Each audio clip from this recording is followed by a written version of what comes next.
Government प्रोवेंशलाज दुआइज high school Shahdadpur में सालाना inspection का इनेकाद। नुमाइंदा खुसूसी अमीर दीन अमीर की रिपोर्ट के मुताबिक तकरीब के मेहमान खुसूसी डायरेक्टर एजुकेशन सेकेंडरी रीजन शहीद बेनजीर आबाद जनाब रियाज अहमद ओजिन थे।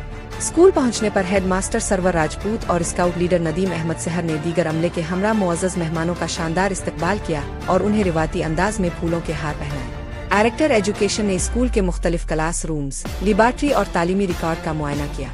उन्होंने असातिज़ा की हाजिरी और तलबा के तालीमी मेयार पर गहरी दिलचस्पी का इजहार किया।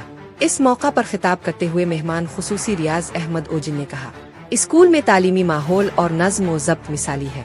असातिज़ा की मेहनत रंग ला रही है।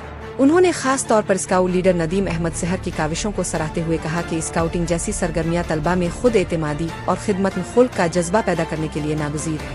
हेड मास्टर सरवर राजपूत ने डायरेक्टर एजुकेशन और दीगर अफसरान की आमद पर उनका शुक्रिया अदा किया और इस अज़्म का इयादा किया कि स्कूल के तालीमी मेयार को मज़ीद बुलंदियों तक पहुँचाया जाएगा।